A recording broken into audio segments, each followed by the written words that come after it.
বাংলা অঞ্চলে যখন রাহু কর্কট রাশিতে থাকে, সূর্য যখন মকর রাশিতে অবস্থান করে, আপনার জন্মছকে যদি আপনি দেখেন যে কোন গ্রহ আপনার সাথে কি সম্পর্ক পাঠিয়েছে, কখনো কি ভেবেছেন কেন হঠাৎ করে শীতকালটা আর আগের মতো আসে না, কেন বর্ষাকাল আগে আগে চলে আসে কিংবা আসে না ঠিকঠাক মতো? বাংলার আকাশে কি সত্যি কিছু বদলে যাচ্ছে নাকি শুধুই প্রাকৃতিক চক্রের দু অংশ?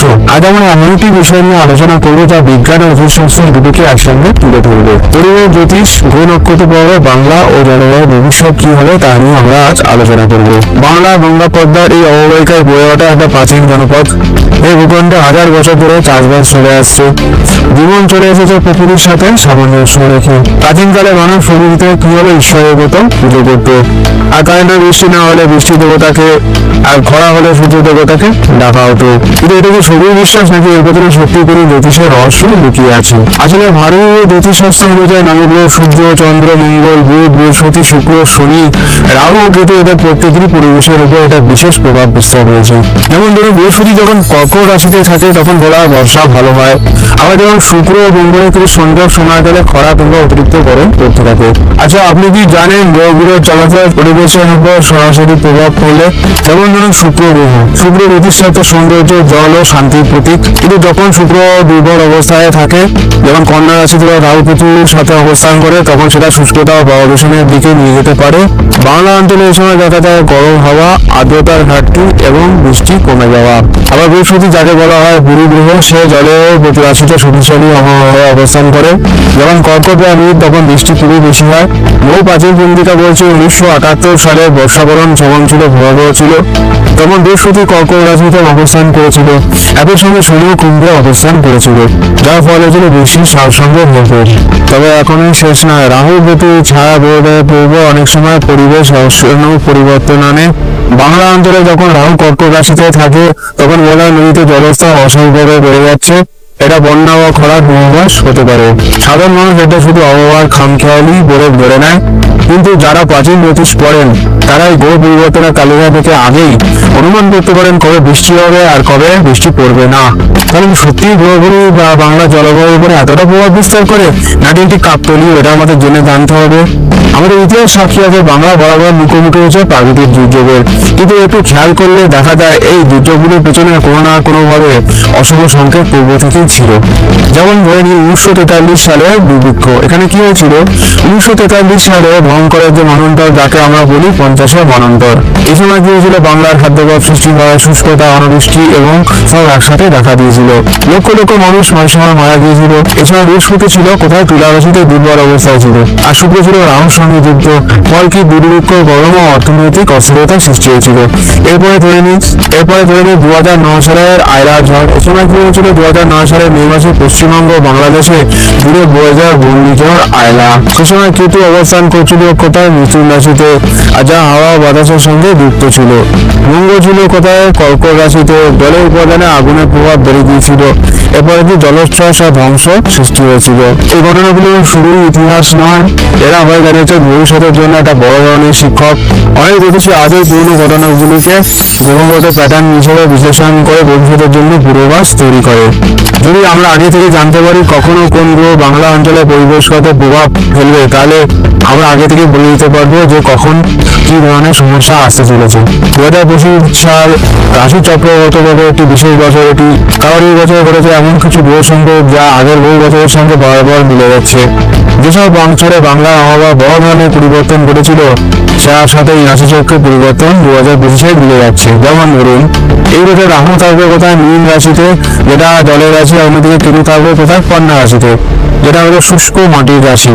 এই দুই সংঘর্ষে যেতে পারে জল ও মাটির মধ্যে ভারসাম্যহীনতা, মানে অতিবৃষ্টি একদিকে হবে, আবার অন্যদিকে খরা ও মাটি ফেটে চৌচির হয়ে যেতে পারে। এছাড়া কোথায়? শনি থাকবে কুম্ভ রাশিতে, যেটা সামাজিক কাঠামো প্রযুক্তির প্রতি হিসেবে দেখা দেয়। শনি যদি দুর্বল হয় তাহলে আবহাওয়া নিয়ন্ত্রণে প্রযুক্তি ব্যবহার করা অত্যাবশ্যক। আর সঙ্গে যুক্ত হচ্ছে মঙ্গল ও শুক্রের দুর্বল অবস্থান, যা আগুন ও জলের সংঘর্ষের দিকে নির্দেশ করে। এর মানে হিটওয়েভ বা কাপড়ের পাশাপাশি ভারী বর্ষণ সৃষ্টি হবে। জ্যোতিষ মতে কি বলছে? এই বছর বৃহস্পতি যদি মীন রাশিতে ঋতুর অবস্থান করে, তাহলে বর্ষা অনিয়মিত হতে পারে। অর্থাৎ কখনো বেশি কখনো একদম কম হবে। বৃষ্টির উপর নির্ভরশীল ফসল যেমন ধান সবচেয়ে বেশি ক্ষতিগ্রস্ত হয়ে যেতে পারে। আর যদি বাংলা কৃষি অর্থনীতি এই অনুকূতির উপর নির্ভর করে, আমি যদি উত্তর প্রশ্ন করি তাহলে উত্তর হবে হ্যাঁ, আংশিকভাবে হলেও, কারণ জলবায়ু নিয়ন্ত্রণ হলেও তার সঙ্গে কৃষি সরাসরি প্রভাবিত হয়।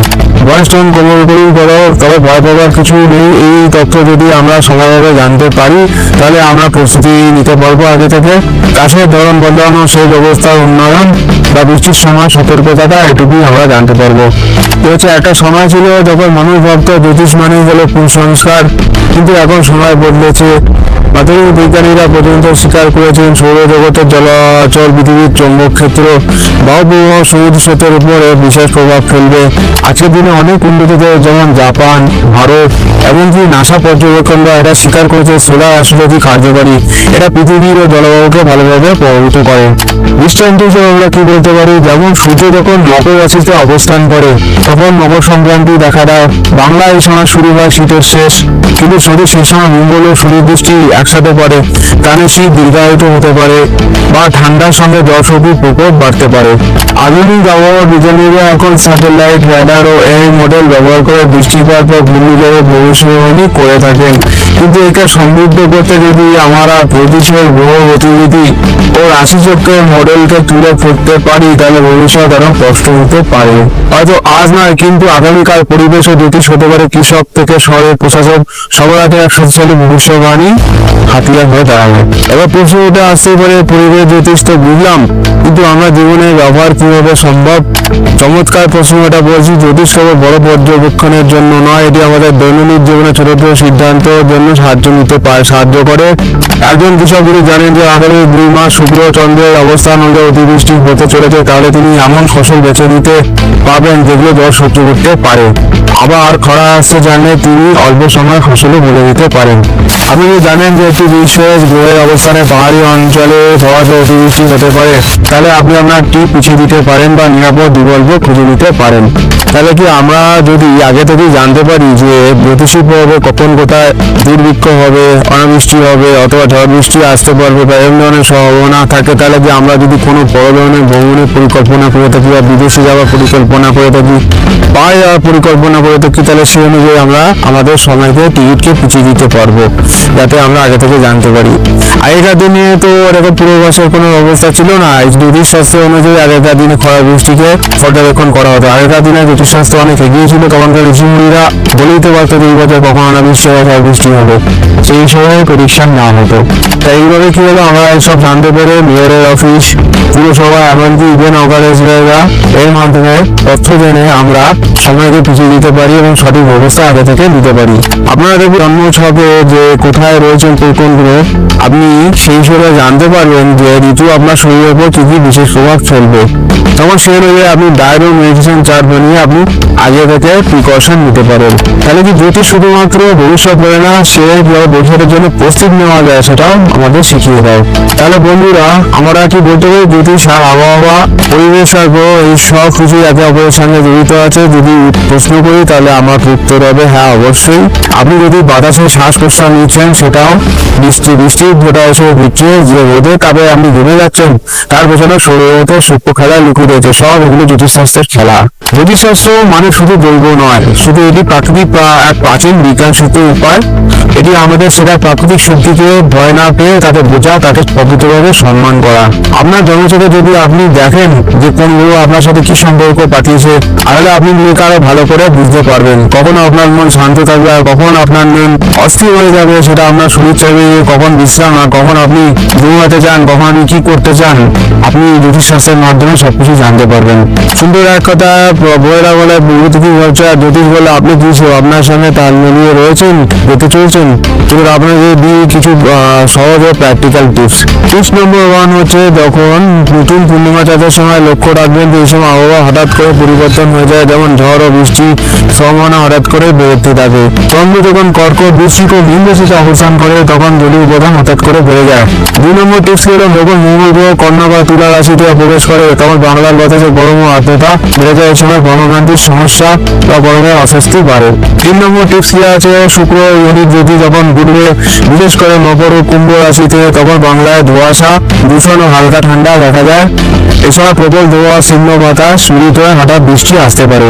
আপনি যদি প্রতি সপ্তাহে শুধু 5 মিনিট সময় দেন নিজের বই অবস্থান আর চলতি আবহাওয়া মিলিয়ে দেখতে, তাহলে আপনি নিজের শরীরে, মন, পরিবেশ সবকিছুর সঙ্গে আরো বেশি করে সামঞ্জস্যপূর্ণ হয়ে উঠতে পারবেন। বাংলা যেমন আবেগে ভরা তেমনি প্রকৃতির শক্তিতেও ভরা। সেজন্য আসুন আমরা আবার প্রকৃতির সঙ্গে সঞ্চয় করে তুলি, জ্যোতিষকে বিজ্ঞান আর বাস্তব জীবনে সেতু করে ব্যবহার করি। আপনি যদি ভিডিওটা ভালোবাসেন তাহলে একটি লাইক দেবেন, অবশ্যই কমেন্ট করবেন, আর আমার ভিডিওগুলি বারবার পেতে সাবস্ক্রাইব করুন। আমার সাথে ব্যক্তিগতভাবে কনসালটেশন নেওয়ার জন্য ডেসক্রিপশনে আমার নাম্বার দেওয়া আছে, ওই নম্বরে আমার সঙ্গে যোগাযোগ করুন। আমি অবশ্যই আপনাদের প্রেডিকশন দিয়ে আপনাদের জীবনকে উন্নতি করার চেষ্টা করব। এরপরে একটা নতুন ভিডিও আসবো। আজকের জন্য এইটুকুনি, ধন্যবাদ।